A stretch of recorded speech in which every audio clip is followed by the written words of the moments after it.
네, 안녕하십니까. 조대호입니다. 자, 이번 시간 전자계산기 구조 세 번째 시간이 되겠고요. 조합 논리회로와 순서 논리회로에 대해서 알아보는 시간 만들어 보도록 하죠. 자, 이번 시간 학습 내용은 조합 논리회로와 순서 논리회로에 대한 개념을 정확하게 이해하는 게 중요하고요. 거기에 관련된 여러 가지 종류에 대해서까지 완벽하게 정리를 하셔야 됩니다.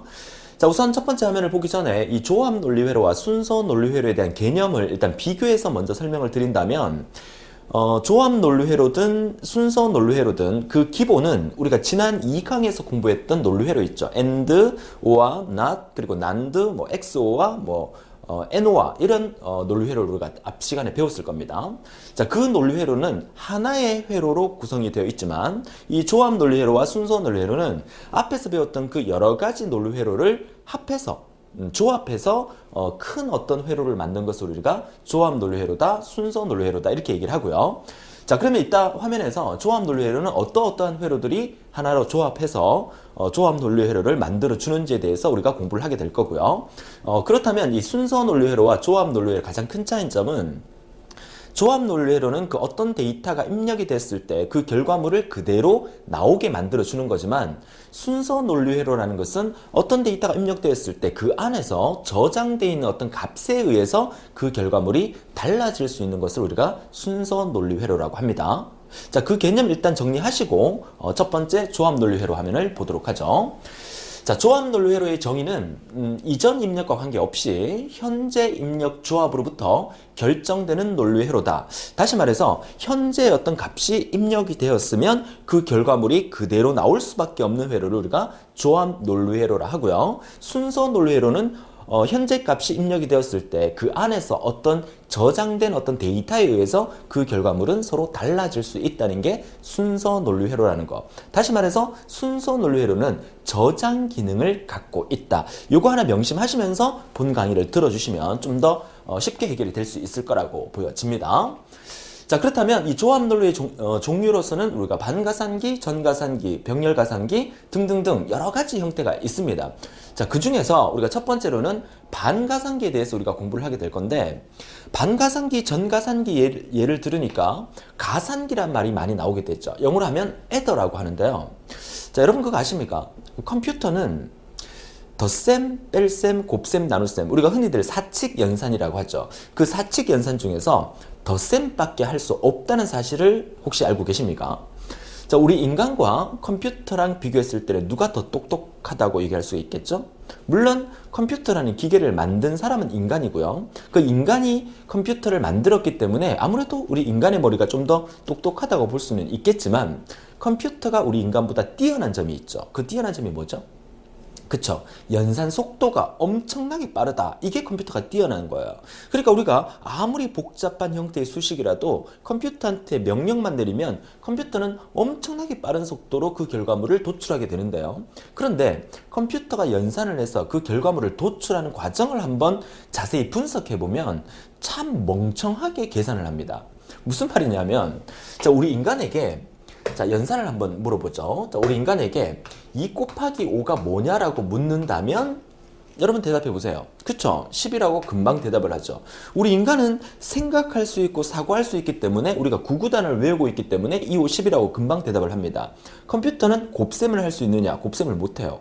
선생님 거짓말하지 마세요. 컴퓨터 이렇게 곱셈하면 금방 답이 나오던데요? 그렇죠. 금방 답이 나옵니다. 근데 그 원리를 분석해 보면 컴퓨터는 이렇게 계산합니다.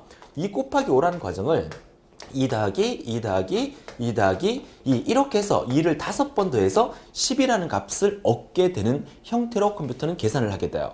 그러니까 2부터 2를 5번 더하는 거나 2를 10,000번 더하는 거나 10만 번 더하는 거나 컴퓨터는 그 결과물을 나타내는 속도가 엄청나게 빠르기 때문에 금방 답이 나오는 것처럼 보일 뿐이에요. 하지만 그 연산은 항상 이렇게 한다는 거예요. 컴퓨터는 뭘 할 수 있다?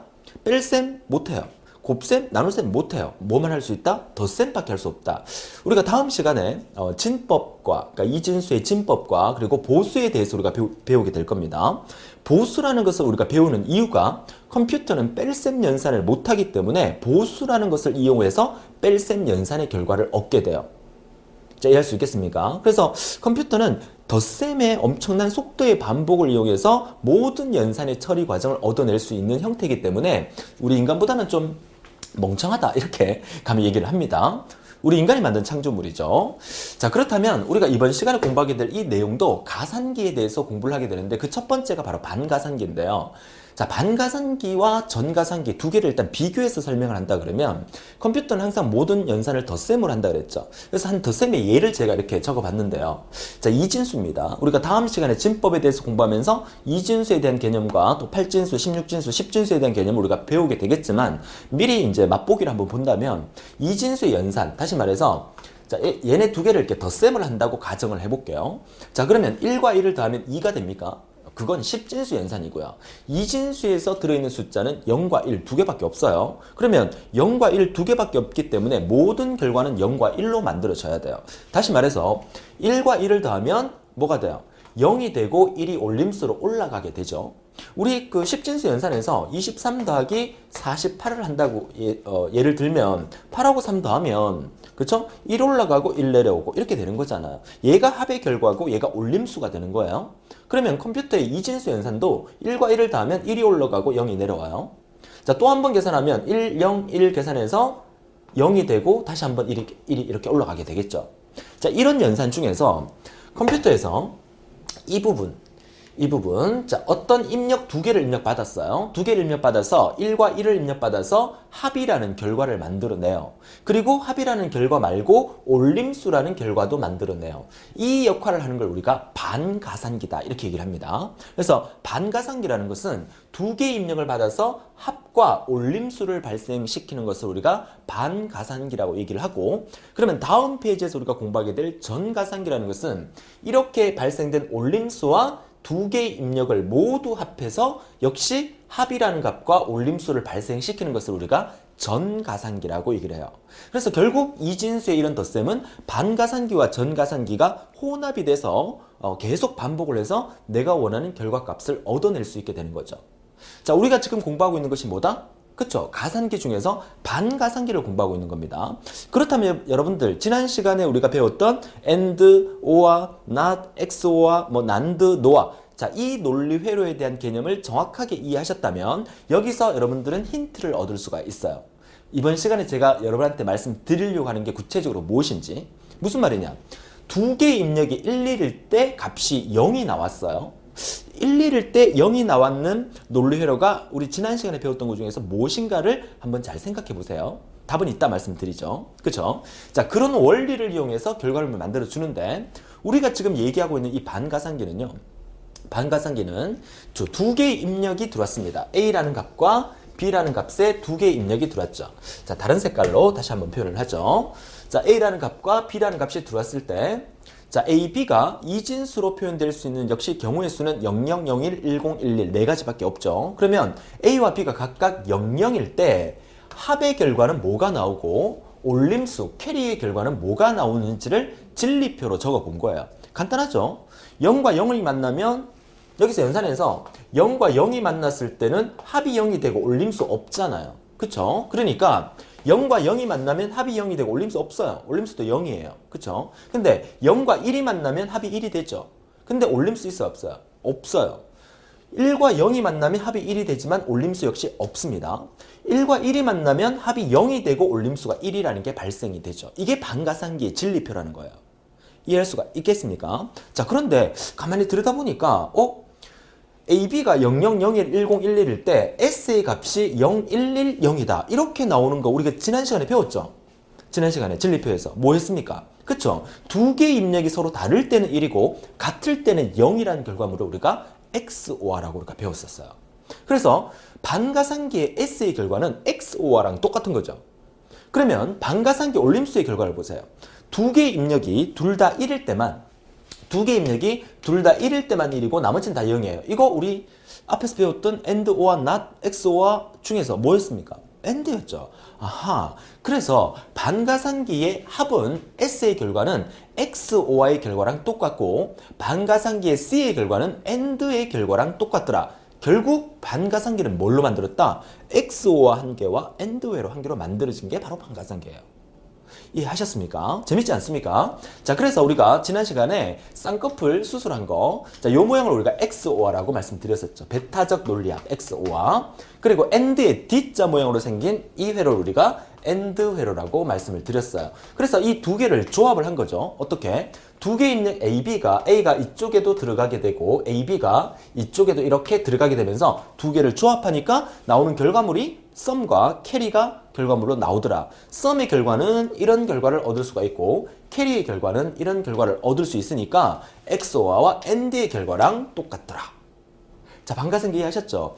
자, 여러분 시험에서 반가상기 문제가 나온다면 뭐 잘 이해가 안 된다. 그러면 XOR와 AND 회로의 조합물이 반가상기다. 뭐 이렇게 생각하셔도 상관없어요. 자, 이런 개념적인 원리를 이해한다면 더 좋겠죠? 그죠? 자, 그렇다면 우리가 반가상기의 결과물에서 이 S는 XOR죠. XOR의 논리식 우리가 어떻게 했었죠? 두 개 입력이 AB라면 A와 B를 동그라미 OR로 얘기를 했었고요. 이걸 분해했으면 AB 플러스 AB의 앞에 봐 뒤에 봐 이렇게 외우라고 말씀드렸었죠. 앞에 봐 뒤에 봐. 그죠? 그러니까 S의 결과는 AB 바 플러스 A 바 B. 물론 거꾸로 써도 덧셈이니까 상관은 없으니까. 그래서 A 플러스 B의 동그라미 연산자를 써서 XOR의 결과물을 얘기하게 되는 거고요. 그 다음에 C라는 캐리는 A와 B의 곱이니까 AND 연산의 C의 결과는 A와 B의 곱으로 나타내더라. 그죠? 자, 얘는 XOR와 AND를 그대로 나타낸 거지만, 자, 이 식을 이용을 해서 그대로 표현을 하게 되면, 이 식은 A 바 B와 A, B 바를 연결한 거죠. A와 B 바를 연결한 거고, 그쵸? 나트 회로니까. 그 다음에 얘도 A의 바와 B를 연결한 거죠. 이거 두 개를 연결해서 AND랑 붙여서 OR 회로로 연결된 이런 형태를 우리가 반가상기라고 부를 수가 있는데, 사실 이 부분은, 보세요. A 바 B 플러스 A, B 바. 이 부분이 뭘 얘기하는 거야? 이 부분이 XOR를 얘기하는 거죠. 됩니까? 그 다음에 이 부분이 뭘 얘기하는 거야? 이 부분이 AND를 얘기하는 거죠. 근데 이 논리회로는 이렇게 진화를 시켰는데 뭘 하나 더 붙였죠? 여기에 OR 회로라는 걸 하나 더 붙였어요. 그쵸? 그러면 이 회로가 뭘 의미하는 거냐? 이게 바로 전가상기를 의미하는 거예요. 우리가 다음 페이지에서 보게 될 겁니다.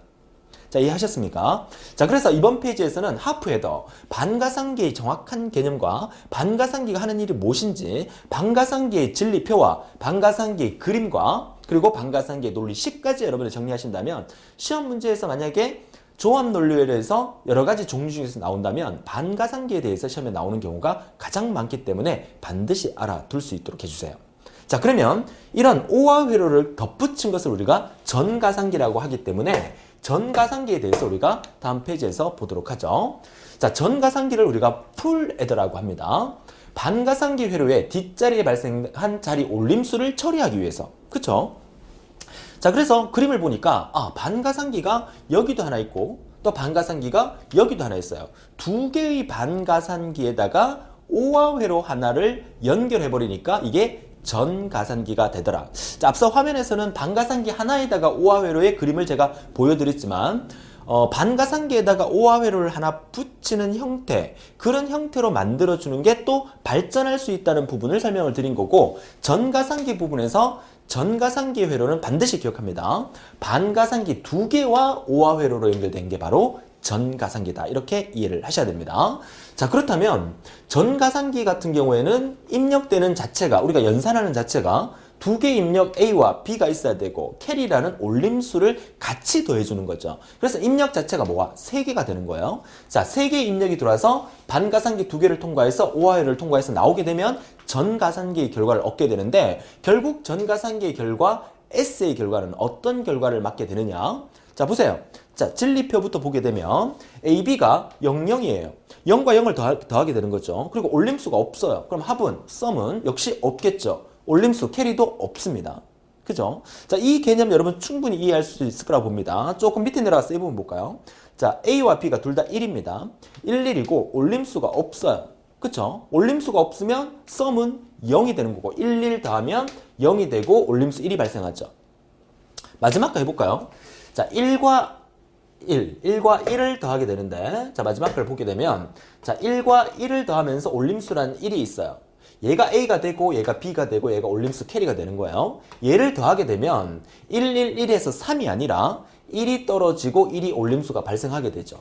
그쵸? 얘를 우리가 뭐라 불러? 얘를 썸이라 부르고 이렇게 발생된 올림수를 우리가 캐리라고 부르는 거예요. 새로운 캐리가 만들어지는 거죠. 자, 그러니까 111을 모두 입력받게 되면 썸의 결과 1이고 캐리, 다음번 캐리의 결과는 1이 된다. 여기서 말하는 C, I 플러스 1이라는 것은 여기서 발생한 이 올림수를 이전의 올림수 CI라고 한다면 얘는 그 다음 올림수니까 CI 플러스 1로 표현을 하게 된 거예요. 그쵸? 이해할 수 있겠죠? 자, 그래서 전가상기의 개념은 반가상기 두 개를 이용해서 역시 썸과 캐리를 만들어주는데 그 캐리는 앞서 반가상기에서 발생했던 캐리에다가 하나 진화한 그 다음번에 캐리를 만들어준다 해서 CI 플러스 1로 표현을 하게 됩니다. 자, 그러면 전가상기 문제가 여러분 시험에 어떻게 나오느냐? 전가상기 문제는 뭐 진리표 충분히 이해할 수 있고요. 반가상기 두 개에다가 OI로 한 개 구성된 게 전가상기다. 이렇게 외우면 되니까 어렵지 않아요. 자, 시험 문제에서는 이렇게 논리식이 이렇게 나오면서 논리식을 묻는 문제가 최근 기출문제에서도 여러 번 출제가 되고 있어요. 외우셔야 합니다. 자, 이 논리식이 왜 이렇게 되는지에 대해서 구체적으로 설명할 시간은 없어요. 그 구체적으로 설명해봐야 그 설명되는 부분은 시험에 안 나오니까 여러분들은 전가상기의 에세이 결과는 A와 B와 C가 전부 다 베타적 논리합 익스클루시브 OR로 연결되어 있다는 거 이해하시고요. 그 다음에 캐리의 결과는 A, B 두 개의 A와 B를 곱한 값, 논리 곱에다가 익스클루시브 OR한 값을 더하게 되는데 캐리를 곱해서 더하게 됩니다. 이 식 자체를 반드시 암기해 주셔야 되고 이게 최근 기출문제에서 자주 출제되는 형태입니다. 이해할 수 있겠죠? 그래서 요거는 반드시 암기해 달라고 제가 따로 말씀을 드립니다. 별표 3개 하겠습니다. 최근 기출문제에서 상당히 많이 나오기 때문에 별표 3개 붙여드린 거예요. 이해하시고요. 그래서 앞 페이지에서 배웠던 반가상기와 이번 페이지에서 공부하게 된 전가상기를 비교해서 왜 이 반가상기와 전가상기가 컴퓨터에서 필요한가 그 이유에 대해서 반드시 알아두셨으면 좋겠습니다. 자, 그러면 이어서 다음 페이지에서 병렬가상기가 나오는데 이 병렬가상기는 말 그대로 병렬입니다.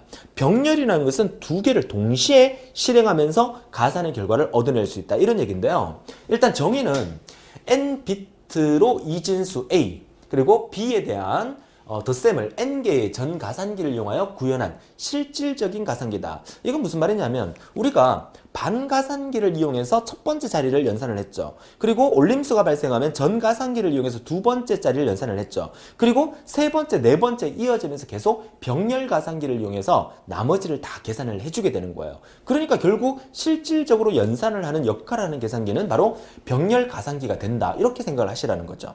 이해하셨습니까? 자, 그러면 이 병렬가상기가 단독으로 시험 문제에 몇 번 나왔었는데 이번 페이지와 다음 페이지를 통해서 예문을 하나 보여드립니다. 자, 이 예문은 뭐냐면 병렬을 영어로 패러럴이라 하죠. 직렬은 시리얼이라 하고요. 자, 패러럴 애들아 해서 병렬가상기예요. 자, 입력이 A와 그리고 뭐가 입력이 됐어요. 얘가 뭔지는 모르겠어요. 근데 입력 A도 뭔지는 모르겠어요. 이미 숫자가 입력이 됐다는 얘기겠죠. 그럴 경우에 이 B라는 값을 모두 1로 했을 경우에 병렬가상기를 통과하면 F의 결과는 어떻게 나오느냐. 물론 캐리의 값은 없대요. 올림수가 없다는 얘기죠. 그러면 그 연산의 결과를 예를 들어서 이 A라는 입력값을 10진수로 하면 5라고 입력을 해볼게요. 이제 예를 든 겁니다. 실제 문제에서는 요 그림만 나왔었어요. 그러면 5라는 값을 2진수로 바꾸면 1, 2, 4, 8이니까 4, 하나, 1 하니까 얘가 5입니다. 이진수의 그 10진수와 이진수의 변화는 우리가 다음 시간에 배우게 될 거니까 이번 시간에 그냥 0101이 10진수 5가 이진수로 바꾸면 0101이다 정도만 기억을 하셔도 돼요. 그럼 얘와 B라는 값은 모두 1이라고 했죠. 그 모두 1을 넣게 됩니다. 나중에 우리가 여러분들이 뒤에 가서 또 그 2의 보수나 1의 보수에 대한 개념을 배우게 되면 1111이라는 게 마이너스 1이라는 사실을 또 알게 되는데 일단은 문제에서는 그냥 다 1이라고 그랬잖아요. 그래서 모두 1을 어떻게 해요? 병렬가상기로 더하기를 하죠. 덧셈을 하는데 캐리든 0이라고 그랬어요. 그래서 이 세 개를 다 더하는 거죠. 이 세 개를 다 더해보니까 1과 1을 더하니까 1, 0을 더하니까 0 되고 1 올림수 발생하죠. 자, 이렇게 올림수 1이 딱 이렇게 발생합니다. 자, 그리고 올림수와 1, 1, 0, 1, 0, 1, 0 모두 더하니까 역시 0이 발생하고 올림수 1이 발생합니다. 덧셈을 하는 거예요. 그 다음에 1, 1, 1 모두 더하니까 1이 되고 역시 올림수 1이 발생을 해요. 이진수의 연산을 계속하고 있는 거예요. 그 다음에 1, 1 연산하니까 올림수 1 발생하고 나머지 0이 되는 거죠. 합이. 그리고 나머지 1을 그대로 내리면 이렇게 되는 거예요. 근데 나중에 여러분들이 또 연산할 때 보시면 아시겠지만 이렇게 연산을 하고 난 다음에 기본 자릿수가 이렇게 4자리로 사용하고 있다면 5번째로 올라가는 이 부분을 우리가 버리게 됩니다. 연산의 결과물 중에서 버리게 됩니다. 왜 버리는지 따지지 마세요. 버립니다. 원리가 그렇습니다. 자, 그렇다면 남는 건 뭡니까? 0100이 남죠? 0100이라는 사실은 1의 자리, 2의 자리, 4의 자리니까 얘를 10진수로 바꾸면 4가 되는 거예요. 결국 우리가 예를 들어서 A 값을 5를 입력받아 놓고 난 다음에 이 과정으로 병렬 가상기를 통해서 연산을 하니까 결과물이 뭐가 나오더라? 4가 나오더라 말이죠. 결국 이 병렬 가상기가 하는 역할은 뭐다? 입력받은 A 값에서 1을 빼주는 역할을 하더라. 그래서 정답이 뭐였냐? F는 A-1. 얘가 정답이었다는 사실. 이해할 수 있겠습니까? 자, 다음 페이지에서 다른 예를 한번 더 보도록 하죠. 자, 이것도 시험에 나왔던 문제인데 역시나 병렬 가상기입니다. 이미 A를 입력받고 이번에는 B라는 값, 뭐 B라고 정할 수는 없지만 연산할 그 대상이 0이래요. 그리고 올림수는 1이라는 게 있대요. 자, 그 연산을 역시나 A라는 값을 이미의 숫자 5라고 가정을 한다 그러면 B라는 값 0입니다. 그리고 C라는 올림수가 첫 번째에 발생을 했대요. 그래서 이 과정을 모두 더하니까 결과물은 0110이라는 결과물이 나오더라는 거죠. 그래서 얘를 계산을 해보니까 얘는 5였습니다. 얘는 1의 자리, 2의 자리, 4의 자리, 4의 자리 하나, 2의 자리 하나니까 10진수로 변환하면 6이 되죠. 결국 5라는 값이 이 과정을 통과하면 F값이 뭐가 나온다? 6이라는 값이 나오죠. 그래서 결국 이 답은 뭐야? A 플러스 1이 답이어야 되는데 가나다라에 A 플러스 1이 없었어요. 그렇죠? 그래서 정답 처리가 뭐가 됐냐면 increment. 이거 뭡니까? 증가한다는 뜻이죠. 그렇죠? 원래 입력받은 A보다 그 값이 증가한다는 의미에서 increment가 정답으로 처리가 됐다는 거죠. 자, 이해할 수 있겠습니까? 그래서 병렬 가상기 문제가 사실 시험에 잘 나오지는 않습니다. 과거 기출문제에서 두 문제가 출제됐기 때문에 기사에도 한번 나왔고 산업기사에도 한번 나왔었어요. 잘 정리하셔서 병렬 가상기 문제가 나온다 그러면 이런 식으로 그림을 그려놓고 그 결과값을 찾는 거니까 임의의 예를 입력해서 그 결과물이 어떻게 나오는지 이진수의 연산을 통해서 연습을 한번 해보시면 도움이 되실 겁니다. 이진수의 연산 부분은 우리가 다음 시간에 진법 공부하면서 자세히 하게 될 거니까 뭐 지금 연산이 잘 안 돼도 너무 걱정 안 하셔도 되겠습니다. 자, 그러면 다음 페이지 또 보도록 하죠. 자, 이번 페이지에서 설명하고 있는 것은 디코더에 대한 얘기입니다. 디코더. 자, 지금 우리가 공부하고 있는 것은 계속해서 이어서 조합 논리 회로의 종류에 대해서 공부하고 있는데 조합 논리 회로가 너무너무 많아요. 그죠? 그 중에서 역시 시험에 나오는 거 위주로 제가 정리를 해드린다고 말씀드렸어요. 역시나 이번 시간에는 교재 정리 없습니다. 그러니까 화면을 통해서 여러분 교재의 내용을 모두 다 제가 설명을 드리고 있기 때문에 잘 집중해서 교재 정리하면서 따라와 주셔야 돼요. 자, 디코더를 다른 말로 우리가 해독기라고 하고요. 다음 페이지에 나오겠지만 디코더의 반대를 우리가 인코더라고 합니다. 인코더. 인코더는 코더를 만들어주는 과정이라면 디코더는 반대, 인코더의 반대이기 때문에 원래 상태로 되돌리는 형태를 해독기다. 이렇게 얘기를 하거든요. 그래서 디코더에서 가장 중요한 말은 n비트 입력 단자를 통해서 n비트가 입력이 됐대요. n이라는 말은 임의의 수니까 뭐 2비트가 입력될 수도 있고 4비트가 입력될 수도 있어요. 입력됐을 때 2의 n승계의 출력을 얻어낼 수 있는 것을 우리가 디코더라고 해요. 다시 말해서 n이 입력됐다. 그 결과물은 2의 n승계가 출력이 된다. n비트가 만약에 2다. 그러면 결과물은 2의 2승이 되니까 4가 출력이 된다. 자, n이 만약에 3이다. 그러면 2의 3승이 되는 거니까 결과물은 8이 출력이 된다. 이 말을 의미하는 거거든요. 그래서 디코드에 대한 개념은 입력된 게 만약에 n이면 출력된 게 2의 n승계로 출력된다. 요거 하나만 기억하셔도 돼요. 됩니까? 자, 진리표를 보게 되면 자, x와 y의 입력이 00, 01, 1011 네 가지의 경우의 수에서 입력을 받았을 경우에 디코드의 첫 번째 출력에서는 00일 때 1이 출력되는 거고요. 두 번째 01일 때 1이 출력이 되는 거고 세 번째 얘는 D0라고 하죠. 자, 여기가 D0입니다. 그죠? 그래서 첫 번째는 00일 때 1이 출력이 되는 거고 두 번째는 01일 때 1, 세 번째는 10일 때 1, 네 번째는 11일 때 1이 출력되는 형태로 결국 입력이 몇 개입니까? X와 Y 두 개 입력이 되니까 결과물은 4개의 출력의 결과물을 얻게 되는 거죠. 이게 바로 두 개가 입력됐을 때 2의 n승계에서 4개의 결과물을 출력할 수 있게 만들어주는 게 디코더다. 자, 그림을 보게 되면 역시나 x, y가 입력이 됩니다. 자, 입력이 되면 이 경우의 수를 00, 01, 10, 11로 만든 논리회로가 바로 이 논리회로가 되는 거죠. x가 들어갔을 때 not를 통과하니까 얘는 0이 되는 거고요. 역시 x가 들어갔을 때 not를 통과하게 되면 0이 되는 거죠. 여기에 입력은 00이 된다는 얘기예요. 그렇죠? 그럼 얘는 01, 10, 11이라는 값이 입력이 되게 된다. 이랬을 때 결과물은 4개의 결과치가 나오게 된다. 이것만 기억하시면 된다. 자, 디코드는 뭐다? 우리말로 해독기라고 하면서 입력이 n개가 입력되면 결과물은 2의 n승기가 출력이 되고 그림 자체가 이렇게 그림으로 그려놓고 이게 뭐냐? 이렇게 묻는 문제도 시험에 출제가 되니까 가만히 들여다보면 디코드는 전부 다 뭐야? D자 모양의 AND 게이트의 집합으로 구성되어 있다는 사실도 여러분이 알게 되실 겁니다. 자, 이해할 수가 있겠죠. 자, 디코드는 여기까지만 정리하도록 하고요. 자, 이어서 다음 페이지. 이어서 디코더 관련 기출 문제인데요. 자, 디코더가 이렇게 시험 문제에 나왔었어요. 자, n개의 입력 단자에 대해서 2의 n승계의 출력 단자로 출력되는 게 바로 디코더라고 앞 페이지에서 말씀을 드렸고요. 자, 이 그림을 가만 보면 시험 문제에서 이렇게 그림을 그려놓고 정답이 뭐냐? AB가, XY가 이렇게 입력됐을 때 XY 결과물은 어떻게 나오느냐?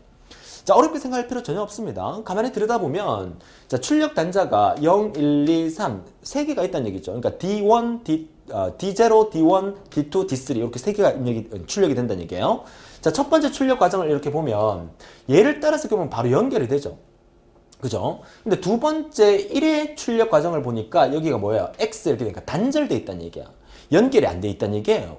2번도 연결이 안 돼 있고 3번은 연결돼 있어요. 결국 0번과 3번만 연결이 돼서 출력 결과물을 얻게 되는 거예요. 그럼 이 0번이라는 이 첫 번째가 00일 때를 나타내는 거예요. 마지막 세 번째가 11일 때를 나타내는 거야. 그러니까 00일 때만 그 결과물을 얻을 수 있는 거야. 결과물을 얻을 수 있다. 우리가 이진수에서는 있다 없다를 표현할 때 1을 있다라고 표현한다면 0을 없다라고 표현을 해요. 1은 불을 켜다라고 표현한다면 0을 불을 끄다라고 표현을 해요. 그쵸? 그리고 1, 2일 때도 그 결과물이 있다는 얘기인데 나머지 두 번째와 세 번째 같은 경우에 첫 번째, 두 번째 이게 번호가 0, 1, 2, 3 이렇게 되는 게 좀 헷갈리는데요. 얘가 첫 번째, 두 번째, 세 번째, 네 번째인데 두 번째와 세 번째 같은 경우에는 어떻다? 연결이 단절되어 있으니까 그 결과물이 출력이 되지 않고 있다는 얘기죠. 결국 얘와 얘 값을 합한 게 이 문제의 정답이었다는 얘기죠. 얘와 얘는 뭡니까? 00일 때죠. XY가 00일 때라는 얘기는 X바, Y바를 의미하는 거고요. XY가 11일 때는 XY를 의미하는 거야. 두 개를 합한 결과물 얘가 정답으로 처리가 됐다는 거죠. 어렵지 않죠? 그래서 이런 부분 같은 경우에도 이 그림만 딱 보고 여러분들이 공부를 하지 않은 상태라면 이 문제는 틀릴 수밖에 없어요. 근데 그 개념을 이해한다 그러면 충분히 맞출 수 있는 거죠. 그래서 강의를 들으면 문제를 맞출 수 있고 강의를 듣지 않으면 문제를 틀릴 수밖에 없는 그런 형태의 문제들이 많이 출제가 되고 있으니까 다시 한번 부탁드리지만 강의만 처음부터 끝까지 열심히 들어주신다면 충분히 여러분들은 합격할 수 있다. 자신 있게 말씀을 드리는 겁니다. 자, 디코드 관련 기출 문제였고요. 자, 이어서 다음 페이지 보도록 하죠. 자, 나머지 조합 논리 회로에 대해서 몇 가지 더 소개해 드리는 부분인데 이 부분에 대해서 이제 구체적으로 시험에 나온다기보다는 개념만 이해를 하시면 된다고 보시면 돼요. 그래서 첫 번째가 인코더, 아까 앞에서 말씀드렸던 디코더의 반대 동작을 한다 그랬었죠. 이에 n승계 입력 단자에 n개의 출력 단자가 나온다. 아까 디코더는 뭐였습니까? 디코더의 개념은 디코더는 n개가 입력됐을 때 출력은 2의 n승계가 출력이 된다면 인코더라는 것은 2의 n승계가 입력이 되면 출력은 n개로 출력이 된다. 이게 인코더다. 이렇게 기억하시면 되겠죠. 그래서 이렇게 출력하는 회로를 인코더라 하고요. 그 다음에 멀티플렉서라고 하는 것은 n개의 입력 데이터가 입력이 되면 출력은 단일 채널 하나로 출력이 된다. 자, 그림을 그리면 멀티플렉스는 제가 이렇게 삼각형 형태로 많이 그리는데요. 자, 멀티플렉스를 MUX 줄여서 이렇게도 얘기를 합니다. 자, 입력 자체가 여러 개예요. 입력 자체가 여러 개다. 뭐다? n개다. 근데 출력선은 무조건 한 개다. 이렇게 되는 거예요. 이게 바로 MUX, 멀티플렉서. 이거는 우리가 데이터 통신 파트에서 다시 한번 특징까지 자세히 배우게 되실 겁니다. 자, 멀티플렉스고요. 버스를 구성하는데 사용하는 논리 회로다 하니까 뭐 우리가 타고 다니는 버스가 아닙니다. 여러분 컴퓨터 본체 안에 들여다보시면 여러 가지 데이터를 전송하는 버스 회선이 있어요. 그 버스 회선을 의미하는 거예요. 그때 우리가 멀티플렉스를 자주 이용한다는 얘기겠죠. 자, 디멀티플렉스는 말 그대로 반대의 의미겠죠. 멀티플렉스에. 그러니까 한 개의 입력선으로 들어오는 정보를 2의 n승 개의 출력선으로 선택하여 출력하는 형태다. 말 그대로 얘를 뒤집어 버리면 되겠죠. 한 개가 들어가서 나오는 출력은 여러 개가 출력이 되는 형태를 우리가 디멀티플렉스다, DMUX다 이렇게 우리가 얘기를 합니다. 자, 여기까지는 우리가 조합 논리 회로의 종류까지 정리를 해드린 겁니다. 이번 시간에 여러분들이 전반적으로 정리해야 될 것은 논리 회로 중에서 조합 논리 회로와 순서 또는 순차 논리 회로에 대해서 공부를 하게 되는 거죠. 자, 다음 페이지 보도록 하죠. 자, 순서 논리 회로인데요. 자, 조합 논리 회로와 순서 논리 회로의 가장 큰 차이점은 외부로부터 입력과 현재 상태에 따라서 출력이 결정된다. 조합 논리 회로는 입력된 그 결과물에 따라서 출력물이 고정되어 있다면 순서 논리 회로는 입력된 그 결과가 그 안에 저장 기능이 있기 때문에 저장되어 있는 값에 따라서 출력물이 달라진다라고 말씀을 드렸어요. 자, 그래서 그 종류는 플립플롭, 또 카운터, 레지스터, 램, 주격장치죠. 그리고 우리 인간의 두뇌 역할을 하는 CPU 이런 것들이 전부 다 순서 논리 회로에 속한다. 자, 순서 논리 회로 중에서 가장 중요한 것은 이 플립플롭입니다. 우리가 쓸 때 F/F 이렇게도 시험 문제에서 나오는 경우가 있어요. 플립플롭이라고 하는데 시험 문제 좀 쉽게 나온다 그러면 이렇게도 나와요. 다음 중 논리회로 가나다라 4개 중에서 서로의 어떤 그 성질이 다른 게 무엇이냐? 1번 가산기, 반가산기, 2번 전가산기, 3번 디코더, 4번 플립플롭 이렇게 나온다는 거죠. 가산기, 반가산기, 전가산기, 디코더 이런 것들은 전부 다 뭐였어요? 조합 논리회로였죠? 플립플롭은 뭐다? 순서 논리회로가 되는 거야. 저장 기능이 있는 거. 그렇기 때문에 가나다라에서 성질이 나머지 색과 다른 것을 했을 때 플립플롭이 답이 되는 문제가 상당히 많이 기출됐었어요. 그래서 우리가 순서 논리회로에서 가장 대표적인 플립플롭에 대해서 우리가 구체적으로 공부하게 될 거예요. 그죠? 자, 그러면 플립플롭의 정의에 대해서 한번 볼까요? 플립플롭은 전원이 공급되고 있는 한 상태 변화를 위한 신호가 발생할 때까지 현 상태를 그대로 유지시켜 주는 것이다. 한 비트를 기억하는 메모리 숫자다. 기억은 하긴 하는데 한 비트만 기억할 수 있다는 사실, 이거 아주 중요한 말이고요. 그 다음에 어느 한 상태에서 다른 상태로 동작하기 위해서는 외부의 영향이 작용하여야 한다. 저장되어 있던 뭔가가 이렇게 콕 찔러줘야 됩니다. 그 콕 찔러주는 것을 우리가 클럭 펄스라고 얘기하는데 그 클럭 펄스를 주느냐 안 주느냐에 따라서 그 영향이 달라진다. 이렇게 여러분들이 정리를 하시면 돼요. 자, 종류는 이렇게 씁니다. RS 플립플롭, D 플립플롭, J, K, T, RST, 마스터 슬레이브 플립플롭 여러 가지 종류가 많은데 그 중에서 시험에 나올 만한 것만 따로 뽑아서 설명을 드리도록 하죠. 자, 다음 페이지 보도록 하죠. 자, 그럼 플립플롭의 종류 중에서 그 첫 번째가 우리가 RS 플립플롭입니다. RS의 R과 S의 약자는 리셋과 셋을 의미하는 거예요. 자, 셋 시킨다, 리셋 시킨다. 자, 기본적으로 이렇게 한번 외워볼까요? 자, 셋 시킨다는 것은 1의 상태로 만든다라고 한다면 리셋 시킨다는 것은 0의 상태로 만든다. 일단 이렇게 여러분들이 일단 생각을 하세요. 우리가 컴퓨터를 공부하면서 컴퓨터의 모든 그 연산이나 컴퓨터가 데이터를 처리할 때는 이진수를 갖고 처리를 많이 해요. 우리 인간이 사용하는 숫자는 10진수를 많이 쓰지만 컴퓨터는 대부분 이진수를 써요. 컴퓨터가 이진수를 쓸 수밖에 없는 이유가 뭐죠? 컴퓨터에다가 여러 가지 신호를 보낼 때 우리는 인간의 머리로서는 1부터 9까지 10개, 0부터 9까지죠. 0부터 9까지 10개의 숫자를 받아들일 수 있지만 컴퓨터는 0부터 9까지 10개의 숫자를 받아들이기에는 제가 너무 그 회로가 복잡해져요. 그래서 2개의 신호를 갖고 모든 걸 만들어낸다는 거죠. 그래서 신호를 보낼 때 컴퓨터는 전기로 움직이는 거니까 우리가 전압을 쏘게 됩니다. 보통 이제 높은 전압은 한 5V 수준에서 쏘게 되고 낮은 전압은 0V를 안 주게 되면 제가 신호를 인식을 못하니까 조금 낮은 전압 한 1V나 1.5V를 쏘게 됩니다. 그래서 5V를 쏘게 되면 제가 1로 인식을 하게 되고 0V를 쏘게 1.5V를 쏘게 되면 제가 0이라는 값을 인식을 하게 만들어주는 거죠. 높은 전압, 낮은 전압으로 1과 0을 만들어주게 됩니다. 자, 그렇다면 문제에서 여기서 S와 R선의 입력을 조절하여 임의의 비트 값을 그대로 유지시키거나 또는 무조건 0 또는 1의 값을 기억시키기 위해서 사용되는 회로가 플립플롭이다. 그 중에서 그 플립플롭의 RS 플립플롭의 정의다. 자, 우선 순서도 그 그림을 보시게 되면, 자, 이 그림을 보시게 되면 입력이 RS 플립플롭이니까 한쪽에는 S가 입력이 되고요. 한쪽은 R이 입력이 됩니다. 우리가 부를 때는 이제 RS 플립플롭이라고 부르지만 입력되는 순서는 보통 S가 먼저 입력이 돼요. 그러니까 S, 셋 상태와 리셋 상태가 입력이 되는데 중간에 이렇게 클럭 펄스라는 게 같이 입력이 됩니다. 이게 바로 중간에 저장되어 있는 부분을 의미하는 건데 S와 R이 입력될 때 클럭 펄스를 S 쪽에 주느냐 R 쪽에 주느냐 여기에 따라서 그 결과물이 달라진다는 거예요. 자, S가 이쪽에 입력됩니다. R은 이쪽에 입력이 돼요. 그 상태에서 클럭 펄스를 S 쪽에 줄 수도 있고 R 쪽에 클럭 펄스를 줄 수도 있어요. 그러니까 클럭 펄스를 S 쪽에 줬을 때 이 S의 결과물이 어떻게 되느냐, 클럭 펄스를 R에 줬을 때 R의 결과물이 어떻게 되느냐, 그 결과 회로가 이렇게 Q와 Q바가 나타나는데요. 그죠? 그 결과물에 대해서 우리가 특성표부터 일단 살펴보도록 하죠. 지금 우리가 공부하고 있는 것은 플립플롭 중에서 RS 플립플롭에 대해서 공부를 하고 있는 거예요. 플립플롭의 영어로 우리말로 해석하면 무슨 뜻인지 아세요? 아마 의성어인데요. 팔딱팔딱 이런 뜻이에요. 팔딱팔딱이라는 말의 의미가 뭐냐면 클럭 펄스를 이렇게 탁 던졌다가 뺐다가 던졌다가 뺐다가 팔딱팔딱 이렇게 한다는 의미에서 클럭 펄스를 플립플롭 하면서 준다는 의미로 플립플롭이라는 이름을 쓰게 되는데요. 그러면 RS 플립플롭이라는 이름을 썼지만 셋과 리셋 상태, 얘를 셋 상태라고 부르고 얘를 리셋 상태라고 부릅니다. 그러면 SR에서 RS지만 SR을 먼저 시작합니다. 그래서 경우의 수를 00, 01, 10, 11입니다. 자, 이 상태에서 클럭 펄스를 주느냐 안 주느냐에 따라서 이 결과물이 어떻게 나오느냐에 대해서 이 진리표, 특성표가 시험에 자주 출제가 됩니다. 그 특성표의 이 결과물을 잘 알아두셔야 되는데 여기 보면 QT 플러스 1이 있고요. 그러면 그 다음에 이렇게 QT가 있죠.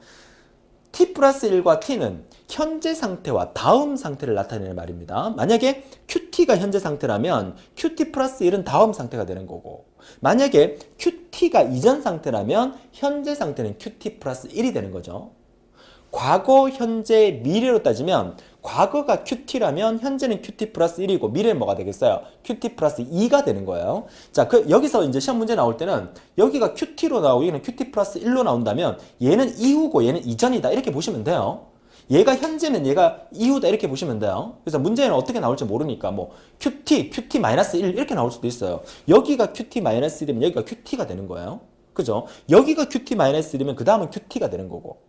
이해하셨습니까? 자, 그래서 현재와 다음이다. 일단 이렇게만 이해하시면 되는데, 자, RS 플립에서 S 상태가 0이고, 그러니까 0으로 셋하라. S 상태가 0이고 리셋이다. 리셋 상태도 0이에요. 그러면 그 결과물은 뭐가 되느냐? 셋이나 리셋에 둘 다 클럭 펄스를 주지 않았다는 얘기예요. 자, S 값과 R 값이 있는데 여기에서 S의 0과 R의 0이란 것은 클럭 펄스를 둘 다 1은 클럭 펄스를 주는 거고 0은 클럭 펄스를 주지 않는 거라고 본다면 셋 상태와 R 상태 둘 다 클럭 펄스를 주지 않았다는 얘기예요. 아무런 클럭 펄스를 주지 않으면 얘의 결과는 뭡니까? 현재 상태, 이전 상태가 그대로 유지가 된다는 얘기예요. 얘는 뭡니까? 다음 상태가 어떻게 되느냐? S와 R이 00일 때 둘 다 클럭 펄스를 주지 않았을 때의 그 다음 상태가 어떻게 되냐 물었죠? 둘 다 주지 않으니까 아무런 변화가 없잖아요. 그죠? 클럭 펄스를 주지 않았어요. 현 상태 그대로 유지가 됩니다. 그래서 QT, 다시 말해서 불변 상태가 된다. 이렇게 보는 거거든요. 그러면 두 번째, 셋 상태와 리셋 상태. S와 R에 S에는 클럭 펄스를 주지 않았어요. 근데 R에는 클럭 펄스를 줬어요. 리셋 상태에 클럭 펄스를 주니까 어떻게 됩니까? 리셋 시켜라는 얘기죠. 리셋을 시킨다는 얘기는 1의 상태를 원래의 리셋 상태로 되돌리라는 얘기니까 0으로 바뀌어버린다. 이 뜻이에요. 그죠? 리셋을 0으로 보고 셋을 1로 보라 그랬어요. 그래서 리셋을 시켜라. 클럭 펄스를 리셋 상태에서 줘버리니까 그 결과물은 원래대로 리셋 상태로 돌아가니까 0으로 바뀌어버리는 거고, 그 다음에 셋과 리셋에서 셋을 시켜라는 얘기죠. 다시 말해서 클럭 펄스를 셋에다가 줬어요. 주고 리셋에는 클럭 펄스를 주지 않았어요. 셋으로 줬다는 얘기는 결과물이 역시 뭐가 나온다? 셋 상태인 1인 상태가 나온다는 거죠. 그죠? 그 다음에 클럭 펄스를 셋에도 주고 리셋에도 줬어요. 클럭 펄스가 셋도 주고 리셋도 줘요. 뭐 어떡하란 말이야?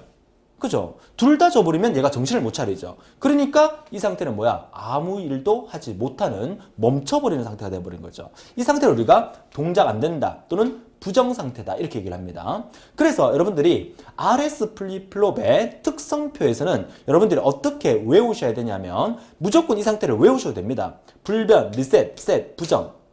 0 상태가 리셋이고 1 상태가 셋이니까 얘는 불변, 변하지 않는다, 리셋이다, 셋이다, 부정 이렇게 외우든지 QT, 얘가 QT 플러스 1일 때 얘가 QT가 되는 거예요. 얘가 만약에 QT면 얘는 QT 마이너스 1이 되는 거예요. 이전 상태니까. 그래서 QT 0, 1 동작 안 된다 이렇게 외우든지 외우시는 거는 무조건 외우셔야 되는데 외운다기보다는 좀 이해를 하는 게 중요하겠죠.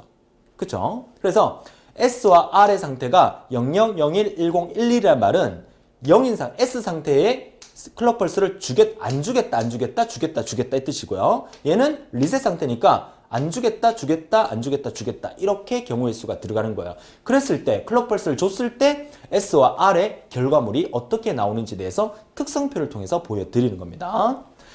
자, 시험 문제에서는 가끔씩 이 블록 다이어그램 형태로 나오는 경우도 있어요. 그래서 S와 R에서 클럭 펄스를 줬을 때 Q와 Q 바의 결과물을 얻을 수 있는 형태의 이런 블록 다이어그램을 무슨 플립플롭이라 하느냐?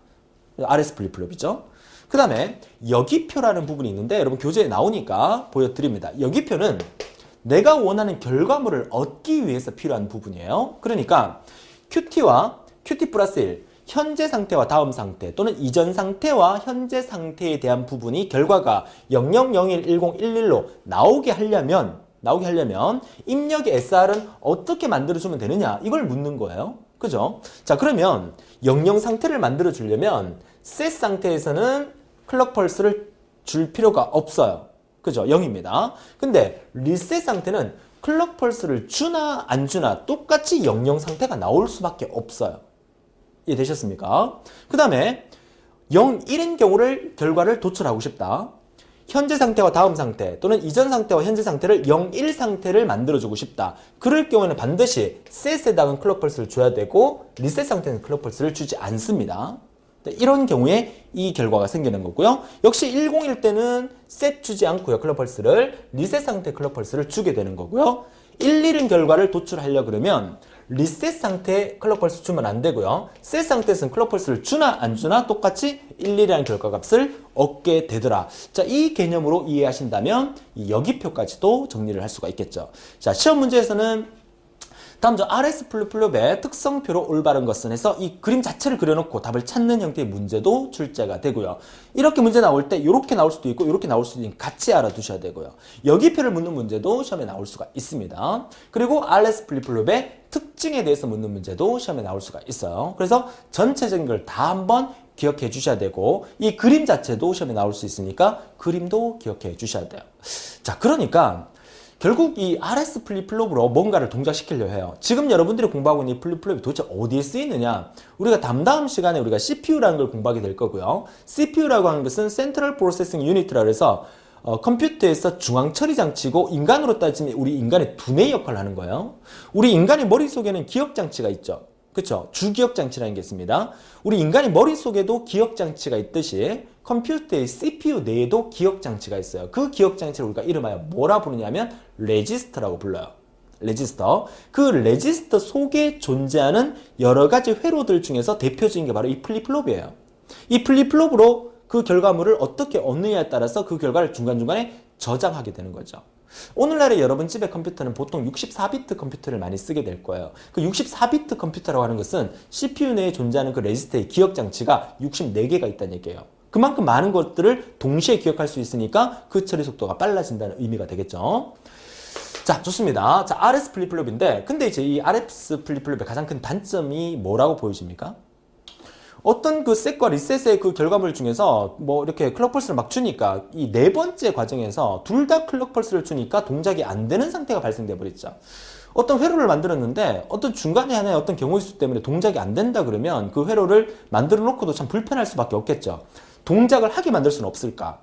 그래서 고안한 게 우리가 뒤에 배우게 될 JK 플립플롭이라는 것을 우리가 배우게 될 겁니다. 자, JK 플립플롭을 우리가 보기 전에 우선 기억하세요. JK 플립플롭은 RS 플립플롭의 단점을 보완해서 만든 게 JK 플립플롭이다 라고 기억을 하시고요. 그리고 이제 다음 페이지에 또 하나 이제 짚고 넘어갈 게 D 플립플롭이라는 게 있어요. 이건 개념만 이해하시면 되는데 RS 플립플롭의 R선에 인버터를 추가해요. 그러니까 RS 플립플롭인데 입력 자체에 R선에만 추가를 한다는 얘기입니다. 추가를 하여 S선과 하나로 묶어서 입력선을 하나만 구성한 거예요. 그러니까 입력이 하나밖에 없다는 거예요. 자, 이 그림처럼. 그래서 RS 플립플롭의 R선에다가 D라는 이름으로 입력을 하나 주고 그 다음에 이 입력 자체에서 이제 S를 묶어서 같이 입력한다는 얘기죠. 여기다 클럭 펄스를 주게 되는 거죠. 자, 이렇게 입력하는 건데 결국 이후 상태가 어떻게 되느냐? 0인 상태를 이제 그 입력을 하니까 이후 상태가 0값 그대로 유지가 되고 1을 입력하니까 역시 1 상태가 그대로 유지가 되는 형태로 나오더라. 이게 D 플립플롭이에요. 따로 외울 건 없겠죠. 그렇죠? 입력 상태와 출력 상태가 똑같아지는 거니까. 그죠? 입력은 하나고. 그래서 입력 값이 그대로 저장되는 기능을 수행하는 것을 우리가 D 플립플롭이라 하고요. 여기 표는 볼 필요 없습니다. 뭐 한번 보더라도 여러분 충분히 이해를 할 수 있는 부분이고요. D 플립플롭은 이렇게만 기억합니다. 자, 넘어갈게요. 자, 그러면 이제 시험에 또 나오는 부분이 바로 이 JK 플립플롭인데요. 이 JK라는 말의 약자는 사람 이름이에요. 그래서 JK라는 사람이 그 클라인가? 그죠? 그 사람이 만든 건데 그 사람의 이름을 따서 만든 거예요. 물리학자고 수학자입니다. 그래서 이 RS 플립플롭에서 이제 S와 R이 둘 다 1일 경우에 우리가 동작하지 않는 상태를 우리가 봤었죠. 부정 상태를. 그래서 이런 결점을 보완해서 그 상태를 동작하게 만들기 위해서 만든 게 JK라는 물리학자가 만든 플립플롭이에요. 그래서 RS 플립플롭의 입력상과 SR의 JK 플립플롭의 JK로 사용한다. 다시 말해서 RS 플립플롭의 얘가 S, 셋 상태고 얘가 리셋 상태인데 자기 이름을 따서 그냥 JK로 이름을 바꾼 거예요.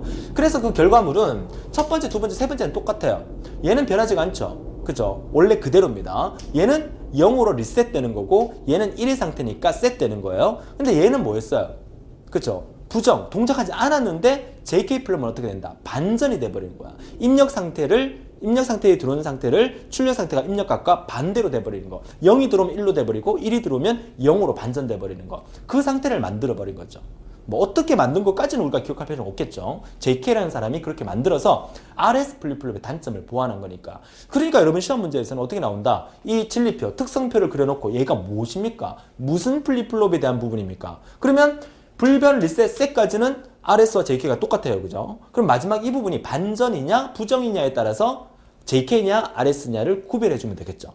그죠? 자, 그렇게 구별하시면 되고 그림으로 표현하면 이렇게 표현을 하게 됩니다. 자, JK가 이렇게 입력되면서 역시 클럭 펄스를 어떻게 주느냐에 따라서 그 결과물이 Q와 Q바가 나타나는 형태고요. 자, 이건 여기표인데요. 여기표도 역시나 여러분 한번 보세요. 그래서 이 결과물을 얻게 되면 J와 K를 어떤 상태로 만들어야 X라는 값의 의미 아시죠? X라는 값은 뭐 1을 넣든 0을 넣든 네 마음대로 하라 이 말이에요. 그죠? 그렇게 하더라도 결과물은 똑같이 나오더라. 그죠? 자, 그 얘기를 의미하는 겁니다. 얘는 S 상태면 셋 상태와 얘는 리셋 상태를 의미하는 거예요. 그래서 셋 상태에다 클럭 펄스를 주지 말자. 얘는 클럭 펄스를 주든 말든 상관없다. 그랬을 경우에 0인 값이 0 그대로 나오더라. 그죠? 자, 마지막은 얘는 리셋 상태를 클럭 펄스를 주지 말자. 근데 셋 상태에서 클럭 펄스를 주든 안 주든 결과물은 원래 1이었던 상태가 1인 상태로 변화하더라. 이런 얘기죠. 자, 순서 논리를 우리가 공부하고 있습니다. 순서 논리는 뭡니까? 클럭 펄스라는 말 자체가 그 논리를 안에 이미 기억되어 있는 값이에요. 그 기억되어 있는 값을 팔딱팔딱 하면서 플립플롭 하면서 클럭 펄스를 주느냐 안 주느냐에 따라서 그 결과값이 달라지는 형태를 우리가 공부를 하고 있는 거죠. 자, JK 플립플롭이었고요. 자, 이어서 마지막으로 T 플립플롭입니다. T 플립플롭은 토글의 약자입니다. 토글은 그 입력과 출력 값이 반대 의미인데 토글이라는 단어를 우리가 주로 어디에 쓰냐면 키보드에서 뭐 예를 들어서 한영키 같은 경우에 한 번 누르면 한글이 나오고 한 번 누르면 영어가 나오고 또 누르면 한글이 나오고 계속 그 과정이 반복하는 거 있죠. 그게 이제 토글이라고 얘기를 하는데 JK 플립플롭의 두 입력선을 역시 묶어서 그러니까 아까 D 플립플롭은 RS 플립플롭의 두 입력선을 묶어서 만든 거죠. T 플립플롭은 JK 플립플롭의 두 입력선을 묶어서 하나의 입력으로 만든 겁니다. 자, 그래서 플립플롭 중에서 입력 단자가 하나이고 1이 입력될 때마다 출력 단자의 상태가 바뀝니다. 그래서 1이 입력될 때마다 QT의 바가 된다는 거죠. 그래서 1이 입력되면 0으로 바뀌고 0이 입력되면 1로 바뀌는 그런 형태로 만들어주는 것을 우리가 얘기하는 거고요. 여기 표 역시 보시게 되면 이런 결과를 만들게 되면 플립플롭의 T값은 이렇게 입력을 하면 이 결과값을 얻을 수 있다는 의미로 보시면 되겠어요. 뭐 굳이 안 보셔도 됩니다. T 플립플롭의 여기표까지는 시험에 안 나옵니다. 자, 그림은 역시나 T 하나가 들어가면서 클럭 펄스를 쏘면서 그 결과물을 만들어 주는 거고요. 역시나 이런 모양으로도 우리가 표현할 수가 있다는 겁니다. 시험 문제에서는 이렇게 그려놓고 이게 뭐냐, 이렇게 그려놓고 이게 뭐냐, 이렇게도 출제가 되니까요. 자, 여기까지로 해서 우리가 플립플롭까지 우리가 정리를 다 했네요. 자, 그러면 이제 수업은 여기까지 이번 시간에 이제 조합 논리회로와 순서 논리회로까지 다 정리를 하게 됐는데요. 자, 지금 보여드린 화면은 이제 다음 시간 공부할 걸 예고를 미리 좀 보여드리는 부분인데, 다음 시간에 공부할 내용이 조금 더 빡빡합니다. 진법 변환을 할까 말까 많이 망설이다가 진법 변환에 대해서 그래도 여러분한테 나중에 실기 공부할 때 진법 변환 문제가 알고리즘에서 많이 출제가 되기 때문에 필기에서는 진법 변환 문제가 거의 나오지 않습니다만은 그래도 이 부분을 알고 계셔야 여러분들이 실기 공부할 때 도움이 될까봐 실기 수업할 때 진법 변환을 일일이 다 설명할 시간이 잘 없어요. 그래서 필기 공부할 때 진법 변환 재밌게 진행해 드립니다. 그 진법 변환을 하기 이전에 우리가 표현하고 있는 자료의 표현인데 일단 제가 이걸 미리 보여드리고요. 다음 시간에 자세히 설명을 드릴 겁니다. 미리 보여드리는 이유는 이걸 좀 외우고 오세요. 다음 시간 수업 듣기 전에 비트, 바이트, 워드, 필드, 레코드, 파일, 데이터베이스 이 순서는 무조건 외우세요. 외우세요. 시험에 나오든 안 나오든 우리가 오늘날 빅데이터 세상에 살면서 정보 표현의 최수단인 비트와 오늘날의 이 데이터베이스가 이루어지는 그 과정에서 비트가 모여서 바이트가 되고 바이트가 모여서 워드가 되고 워드가 모여서 필드가 되고 필드가 모여서 레코드 레코드가 모여서 파일이 되고 파일이 모여서 데이터베이스가 된다는 사실 정도는 여러분이 알고 계셔야 되기 때문에 비트, 바이트, 워드, 필드, 레코드, 파일, 데이터베이스 순서를 무조건 다음 시간까지 외우고 오시는 게 이번 시간의 숙제입니다. 온라인 강의에서 숙제까지 내니까 다음 시간 숙제를 해오는지 안 해오는지 제가 지켜볼 겁니다. 아시겠죠? 자, 오늘 시간 다음 시간 이거 정리하고요. 오늘 마무리하도록 하죠. 이번 시간에 공부한 조합 논리의 특성과 그 순서 논리의 특성 반드시 정리해 주셔야 하고요. 조합 논리회로에 대해서 시험에 나올지 순서 논리회 시험에 나올지 모르겠지만 두 문제는 그죠? 이 부분에서 무조건 나올 겁니다. 전자계산기 구조에서 두 문제 나온다 그러면 엄청나게 큰 파트예요. 한 강의에서. 그죠? 반드시 잘 정리하셔서 시험에 나오면 모조리 다 휩쓸어서 맞출 수 있는 그런 여러분이 되셨으면 합니다. 자, 다음 시간 예고해 드립니다. 자, 다음 시간은 진법과 보수라는 이름으로 정보 표현의 최수단인 자료의 정리부터 시작해서 진법, 보수까지 같이 정리해 드리는 시간 만들어 보도록 하고요. 오늘 너무너무 고생 많으셨고요. 다음 시간에 더 활기찬 모습으로 뵙겠습니다. 수고하셨습니다.